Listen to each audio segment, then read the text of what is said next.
Hello friends, how are you doing? And I hope you all are doing good and exceptionally well. So I hope before sitting for this NEET based question exercise, you are done with the biological, you're done with the theory of the biological classification, right? Okay, so let us solve some questions which are based on the NEET pattern exercise.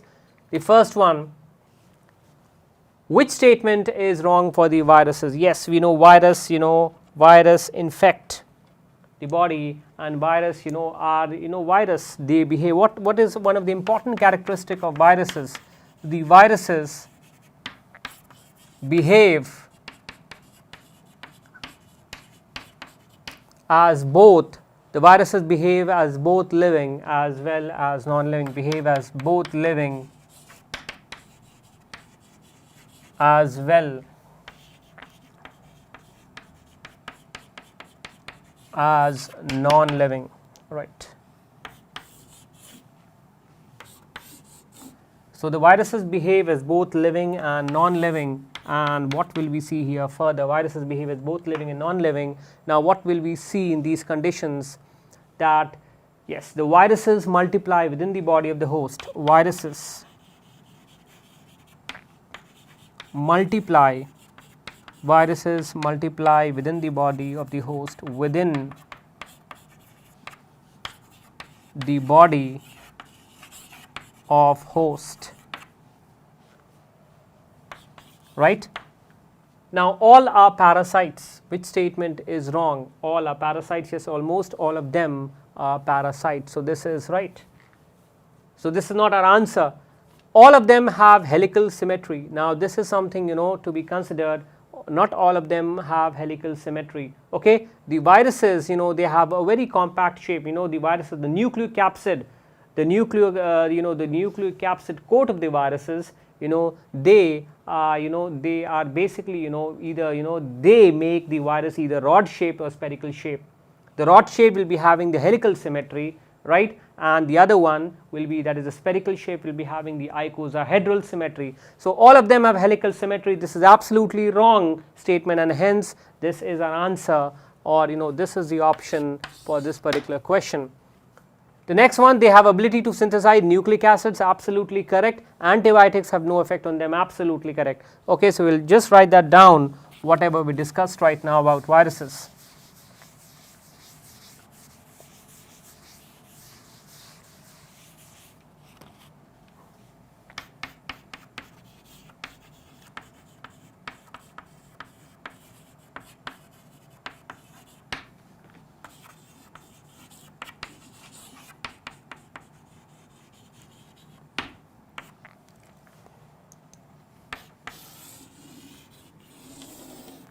The nucleocapsid coat of viruses,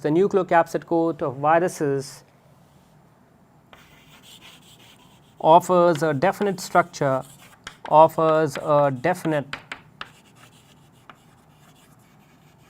structure, to them, right? These viruses are mainly of two shapes, right? So these viruses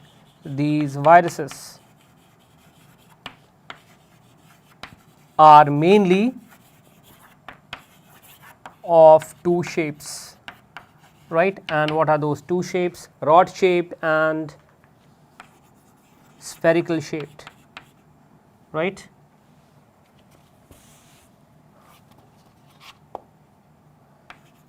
So rod shaped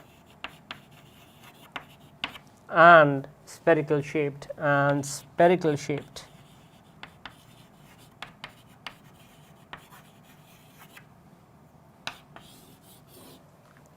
right? So these viruses are mainly of two shapes, rod shaped and spherical shaped, and we will see the rod shaped viruses,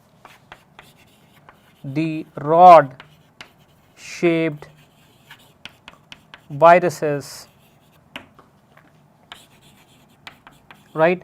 The rod shaped viruses have spherical symmetry, right? The rod shaped viruses have spherical symmetry, while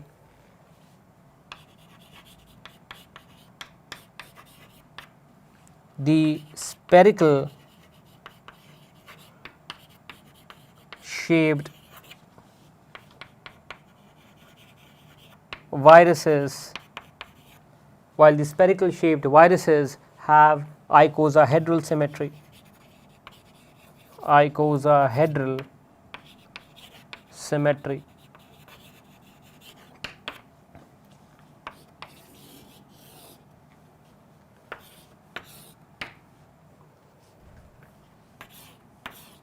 Right.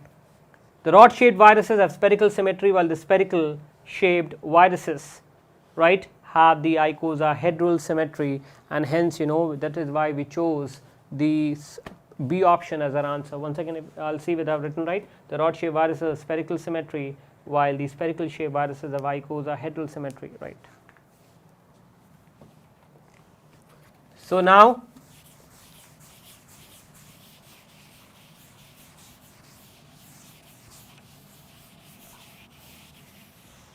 we'll move on to the next question, right. We'll talk about the next question, and that is some hyperthermophilic organisms that grow in highly acidic habitats, highly acidic, pH very less, like 1 or maybe less than 1, 0.7, 0.8, 1.5. Okay, so some hyperthermophilic organisms that grow in highly acidic habitats belong to the two groups called as, right.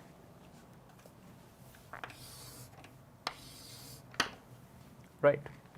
So whenever when the kingdom Monera, the kingdom Monera was divided, in the 6 kingdom classification, the kingdom Monera was divided into the archaebacteria, and the eubacteria, right. The archaebacteria and the eubacteria, right, in the 6 kingdom classification,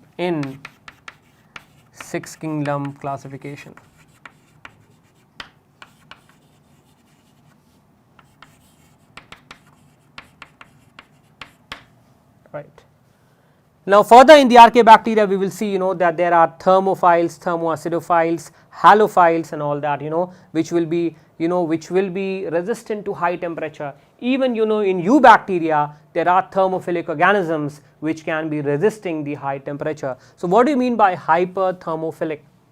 That hyperthermophilic means thermophilic means temperature resistant, and hyper too much. So these organisms will be able to resist, or will be able to tolerate high temperature conditions. This is what we mean, right. So if we want to frame this answer, what we can write, okay, that the archaebacteria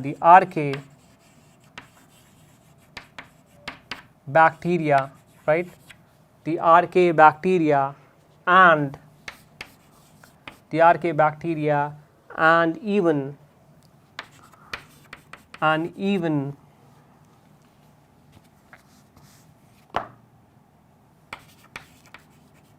some of eubacteria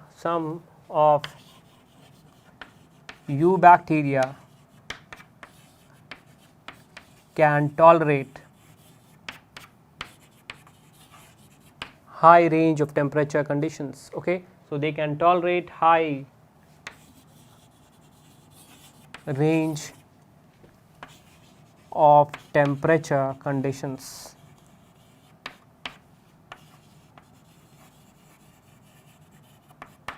Right.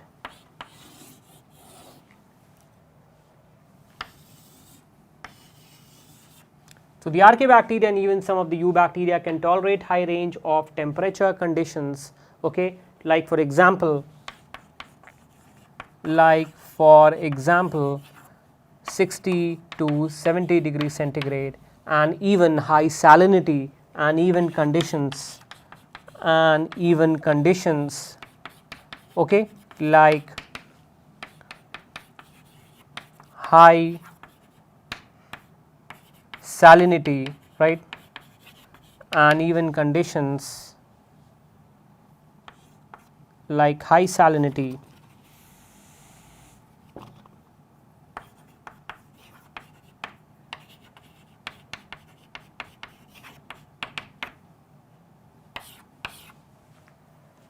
as well as as well as high acidic conditions, okay,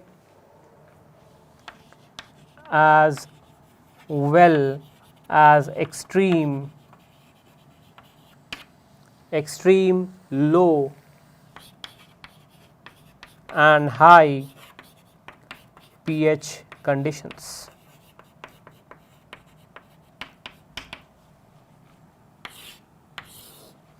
Right. So, the archaebacteria and even some of the eubacteria can tolerate high range of temperature conditions, like for example 60 to 70 degrees centigrade, and even conditions like high salinity as well as extreme low and high temperature conditions.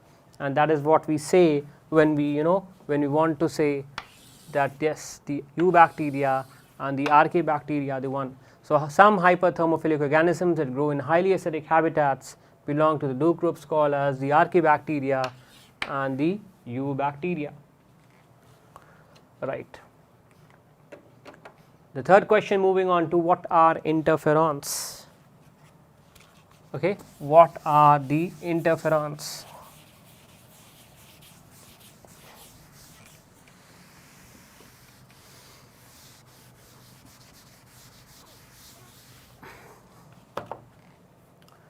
The interferons, so now if we talk about the interferons,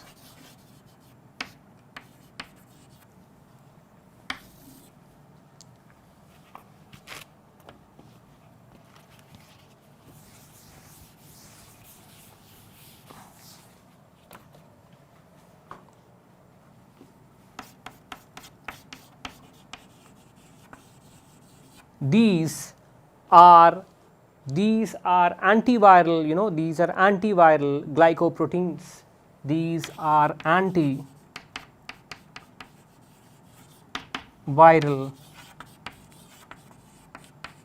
glycoproteins.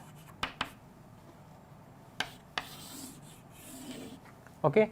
So, these are antiviral glycoproteins that are non-antigenic,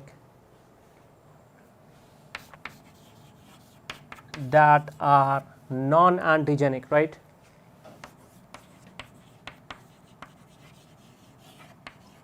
That are non-antigenic, and these will help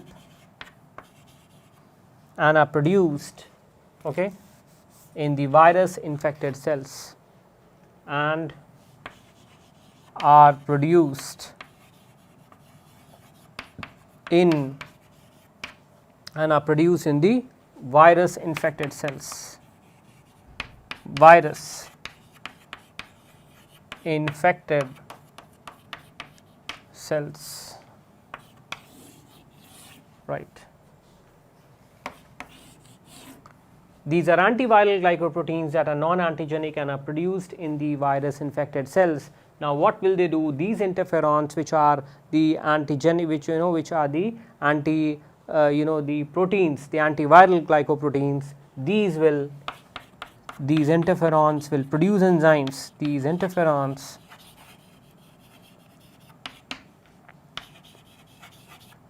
will produce enzymes. Okay, these interferons will produce enzymes that will stop the action of the virus and will and will fight against the action of the virus will produce enzymes that will fight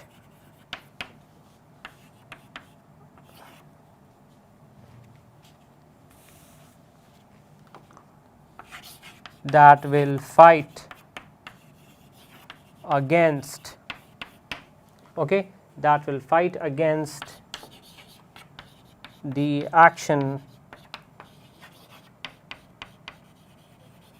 of virus. The interferons will produce enzymes. The interferons will produce enzymes that will fight against the action of the virus. So, the interferons are what? These are the antiviral proteins, right. The interferons are the antiviral proteins. Great.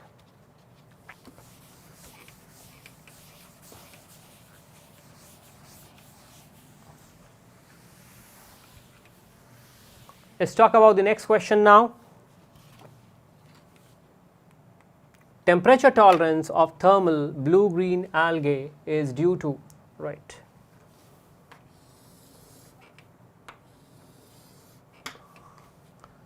Now, the temperature tolerance of blue-green algae, which is also called as the cyanobacteria, is due to what? Basically, this is due to the protoplasm structure, the bonding in the protoplasm, okay, and also the sheath, the sheath present over here, that also contributes to the temperature tolerance of these cyanobacteria, right.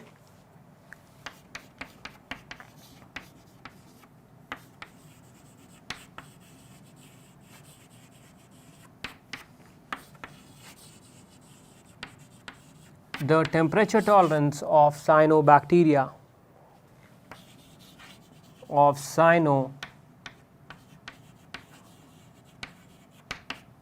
the temperature tolerance of cyanobacteria is due to the sheath, that is the cell wall structure,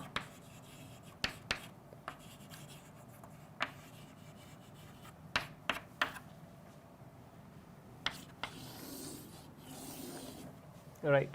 So, the temperature tolerance of cyanobacteria is due to the sheath, that is the cell wall structure, as well as the bonding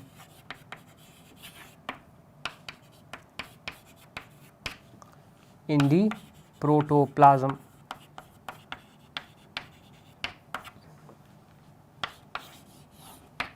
Okay, as well as the bonding in the protoplasm. So, the temperature tolerance in the cyanobacteria,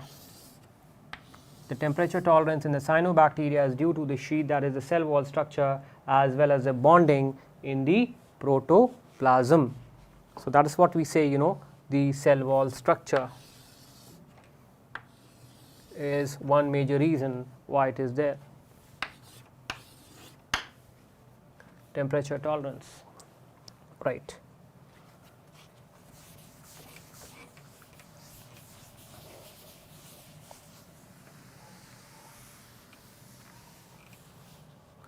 We move on to the next question.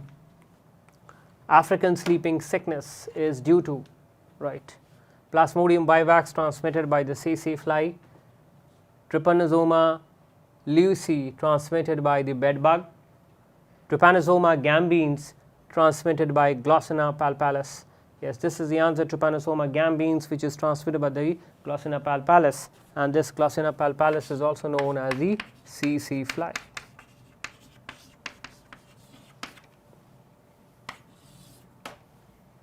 Okay. The Glossina palpalis is also called the tsetse fly, which transmits the Trypanosoma gambins, and which is the cause for the African sleeping sickness. Right. So now we move on to the next question.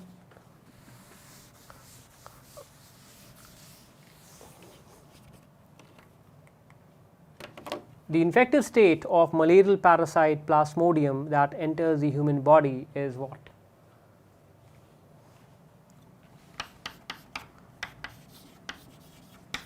The infective state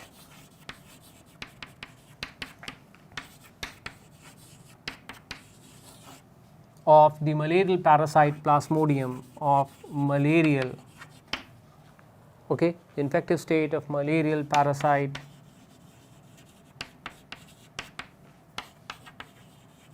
Plasmodium is the sporozoite, okay, is the sporozoite, right, which is a spherical cell,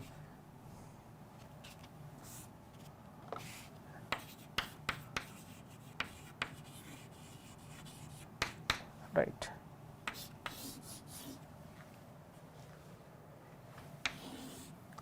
So, the infective state of malarial parasite Plasmodium is the sporozoite, which is which is a spherical cell, and what happens, or which is a spherical structure, we can say organism, that is present in the salivary fluid of the mosquito. Okay, plasmodium that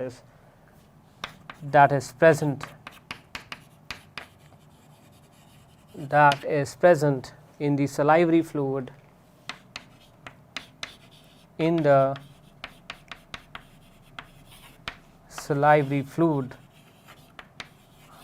of the mosquito, right.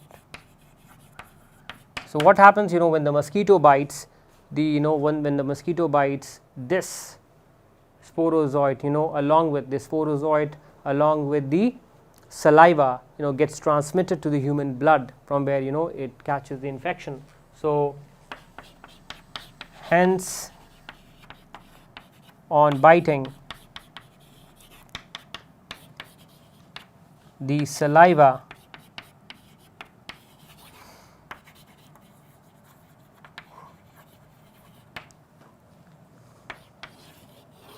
right, hence on biting the saliva of mosquito,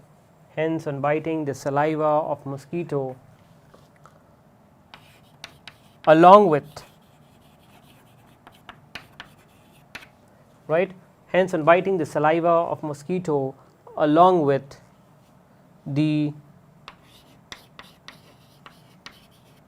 sporozoite enters,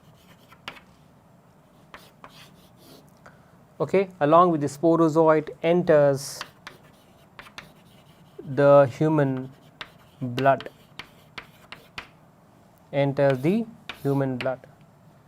So the infective state of malarial parasite plasmodium enters the human body, is the sporozoite, right.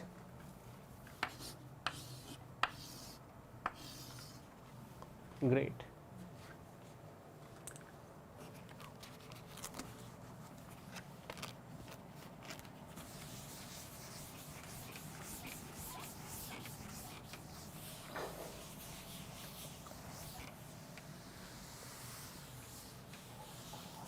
Okay. Let's talk about the next question now.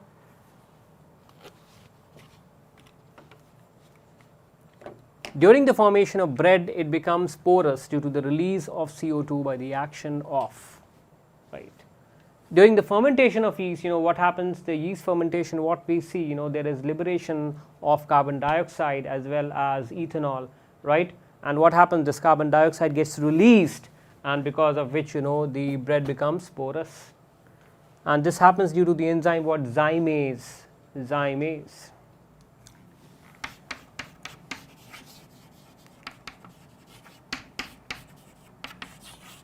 During the fermentation of yeast that happens,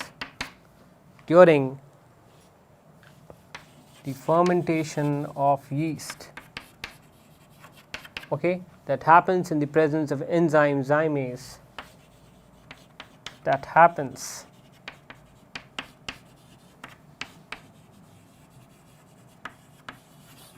in the presence of enzyme zymase, right. So during the fermentation of yeast that happens in the presence of enzyme zymase, there is released what? Carbon dioxide and ethanol, right.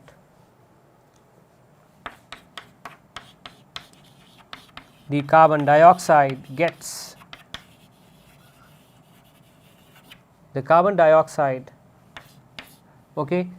released into the environment,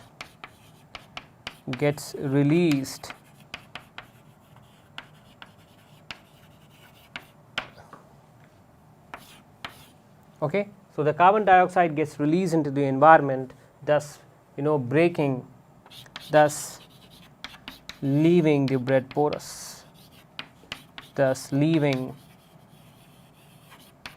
the bread porous, right.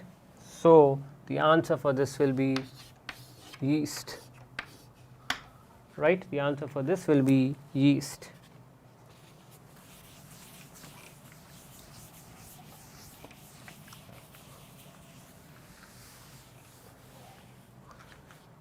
Let's go to the next question. In fungi, the stored food material is what? In most of the animals, including including human, we see that carbohydrate or glucose is stored in the form of glycogen. So the answer for this will be glycogen. That in fungi, the stored food material is stored in the form of glycogen, right? Yeast, Saccharomyces cerevisiae, is used in the industrial production of what? Right.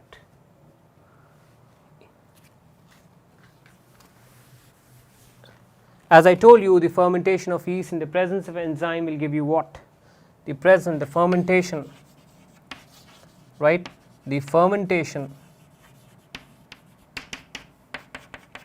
of yeast, that is Saccharomyces cerevisiae, in the presence of an enzyme, in presence of zymase, right? The fermentation of yeast in presence of zymase forms what? Ethanol. Ethanol is nothing but ethyl alcohol and CO2. Okay, forms ethanol and CO2, and this is what we will see here, right? Ethanol and CO2. Yeast Saccharomyces cerevisiae is used in the industrial production of ethanol, right? And finally, we'll move on to the last question.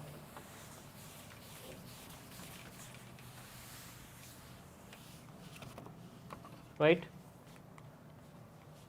Lichens indicates sulfur dioxide pollution because, now what are lichens? The lichens are, they are symbiotic relationship between the algae and the fungi, right?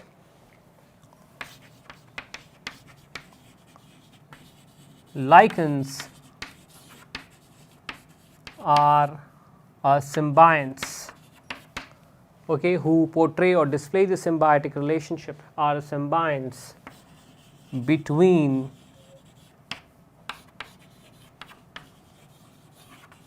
the algae and the fungi.